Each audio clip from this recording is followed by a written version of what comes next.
Bonjour très cher Lion, je suis ravie de vous retrouver, j'espère que vous allez bien. On va regarder un petit peu ce qui se passe pour votre mois de juin. Alors je le rappelle, c'est une guidance générale. On va essayer d'être le plus précis possible, d'ouvrir des portes. Après, vous l'adaptez à vous, à ce que vous vivez. Et puis n'hésitez pas à aller regarder vos signes ascendants et lunaires pour avoir un complément d'information. L'ascendant qui va plus parler du monde social et puis le lunaire qui va plus parler du foyer, de ce qui se passe à l'intérieur de chez vous.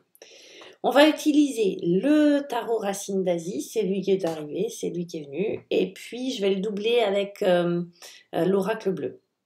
On commence tout de suite, n'est-ce pas, les lions? On y va. Votre début de mois, vous, les lions, l'énergie qui est là. On a le roi de coupe.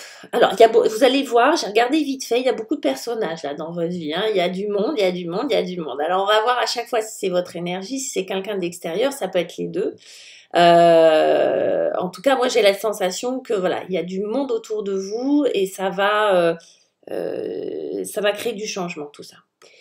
Alors, roi de bâton, roi de bâton, roi de bâton, on est dans la plus haute figure dans les coupes. Hein. Roi de bâton, pardon, roi de coupe. Ah, j'y arrive. Roi de coupe, pardon. Roi de coupe, la plus haute figure chez les coupes. Les coupes, c'est quoi? C'est les émotions. C'est l'affectif, c'est tout ce que l'on aime et l'on n'aime pas. Vous voyez, ça se place là, c'est au niveau du cœur, tout ça. Et le roi de coupe, lui, il a fait le tour, on va dire, d'accord? Il a fait le tour de tout ça. Du coup, c'est quelqu'un qui assume parfaitement ses émotions. C'est quelqu'un pour qui les émotions ne sont pas un problème. J'allais dire, il maîtrise les émotions. On ne maîtrise pas les émotions. Mais en tout cas, on va à leur rencontre, on les apprivoise. Donc, c'est quelqu'un qui a apprivoisé ses émotions. Alors, ça peut être vous qui êtes dans cette recherche-là. Ça peut être vous, votre énergie. Où vous avez réussi à apprivoiser au moins quelques émotions. Qu'il y a des choses qui vous sont plus familières. Peut-être que vous êtes allé à la rencontre de certaines de vos peurs. Et ça a ouvert sur le choix. Évidemment que d'aller à la rencontre de ses émotions, et évidemment que d'apprivoiser ses émotions vous donne le choix. Ça libère, d'accord? C'est une première façon de dire les choses. Évidemment, je suis hypnothérapeute aussi, donc évidemment que je prêche pour ma paroisse, qui est évidemment d'aller à la rencontre de ses émotions, libère et donne le choix. Mais ça peut être aussi effectivement quelqu'un de votre entourage qui, juste par sa présence ou sa parole ou sa façon, elle, d'assumer ses émotions, vous donne le choix. D'accord? Je donne un exemple, ça peut être un proche, une amie, un ami qui, ayant traversé les mêmes choses que vous, peut-être pas les mêmes choses, mais ayant fait un travail sur lui ou sur elle, va vous éclairer, ou vous aiguiller, euh, va vous donner le choix, c'est-à-dire va vous ouvrir des portes à travers ça. Donc ça peut être à la fois votre émotion et un personnage dans votre vie. Évidemment que ça peut être un thérapeute là-dessus, d'accord? Mais ça peut être un ami, ça peut être une amie, ça peut être un coach, un conseiller, etc. Mais en tout cas, c'est quelqu'un qui, à un certain niveau, a compris comment on apprivoisait ses émotions et qui, par-delà, va pouvoir vous donner le choix, en tout cas, vous exposer, même s'il ne vous le donne pas, parce qu'on ne peut pas le donner pour l'autre, mais vous aiguiller, va vous donner des pistes sur quoi faire, quoi choisir, où aller, d'accord? En tout cas, il y a une ouverture comme ça, d'accord? Comme un éventail qui s'ouvre à vous. Le défi dans tout ça, et c'est pour ça que c'est pas très étonnant, et le jugement, ça fait 2 fois qu'on le retrouve en défi, c'est un gros défi pour pas mal de vous, d'entre vous. Pardon. Le jugement, c'est arcane majeur déjà, donc on n'est pas dans un petit truc. Et puis, c'est quoi? C'est la renaissance. Et comme je disais tout à l'heure, vous voyez, la lune éclaire ce petit arbre, le petit arbre étant votre flamme, votre énergie vitale, votre essence, votre âme, on va dire ça. Elle est éclairée pas avec une grosse lumière écrasante qui est celle du soleil, mais celle de la lune, celle de la lune. C'est-à-dire à un niveau plus profond, plus inconscient. Et là, on voit une renaissance qui a un petit peu de mal à se faire, sans doute parce qu'elle va peut-être toucher des choses très très profondes, comme l'arbre est planté tout au fond. Des choses très profondes, et je disais tout à l'heure, ça peut toucher des autres générations, du transgénérationnel, ce qui s'est passé dans la famille avant, à un point de vue énergétique, oui émotionnel, oui même génétique, hein, d'accord. On est dans la récupération de quelque chose là, et il y a quelque chose qui va sortir. On peut aussi l'interpréter comme tout simplement une renaissance, un nouveau départ qui traîne à se faire, où on sait qu'on doit le faire, mais c'est compliqué. Pourquoi? Parce qu'il y a un effondrement, d'accord? Un monde effondré. Donc, il y a une part de vous, un endroit où à un moment donné, bah, ça s'est écroulé, ça s'est effondré. Le jugement, c'est-à-dire quand on regarde les cartes du tarot traditionnelles, c'est un personnage qui sort d'un cercueil, qui ressuscite avec des gens autour, font ouais et tout, et deux anges, d'accord? Il y a eu une catastrophe avant. Elle pourrait être la tour, vous voyez. Il y a eu une catastrophe, il y a eu un trauma, il y a eu un monde qui s'est écroulé. Je dis n'importe quoi, une relation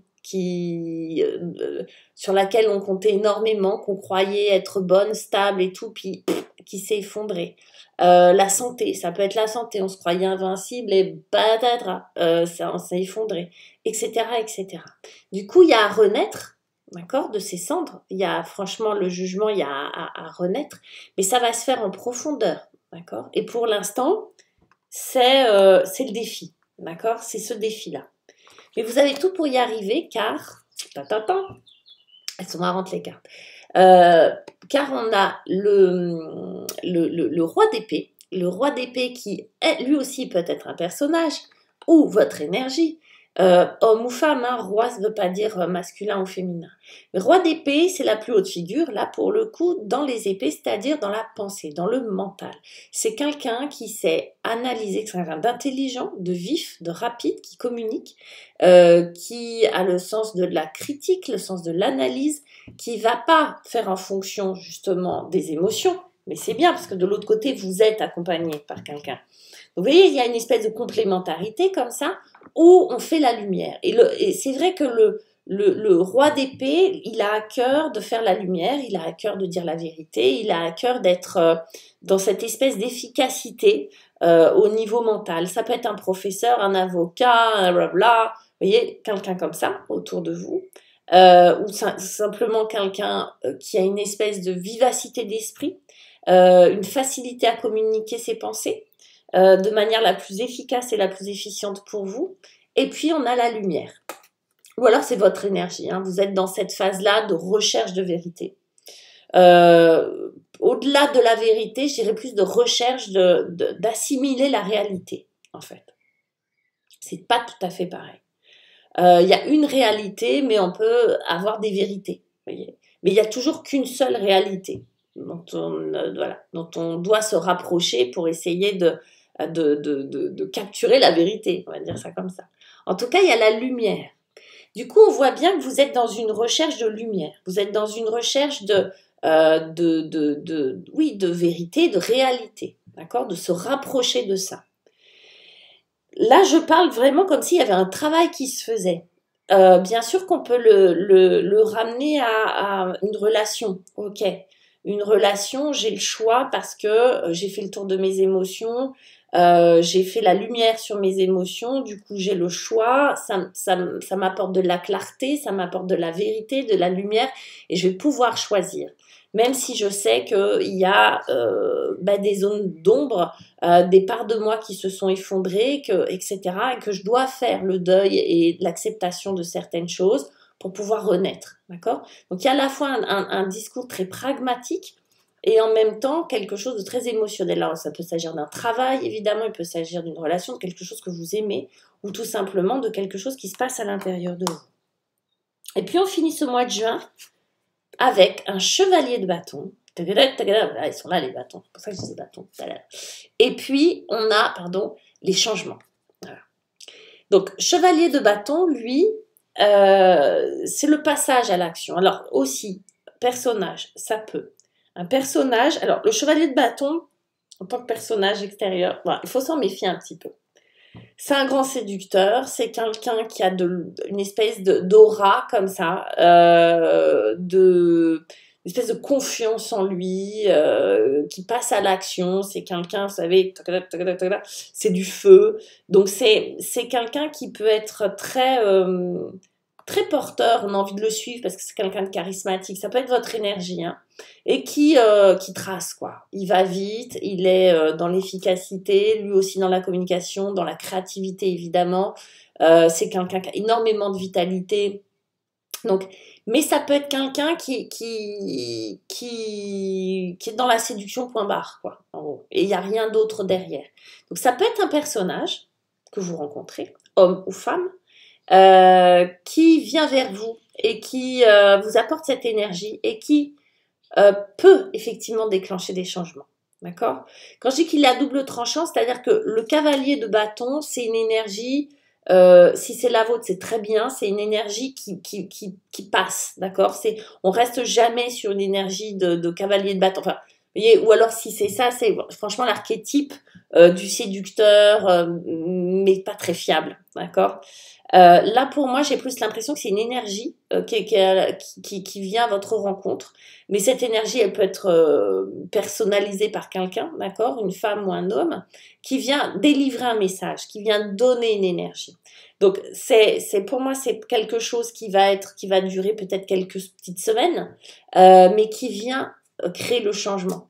Et bien, on a beaucoup de feu dans toutes ces cartes-là, qui vient donner une impulsion de changement. Donc, si on est dans une histoire d'amour, il peut y avoir un personnage qui vient croiser votre chemin, femme ou homme, et qui vient vous donner cette ouverture, ce changement, qui peut venir vous donner cette assurance, qui peut déteindre sur vous de cette vitalité, de cette assurance, de ce charme, de ce charisme. Ok.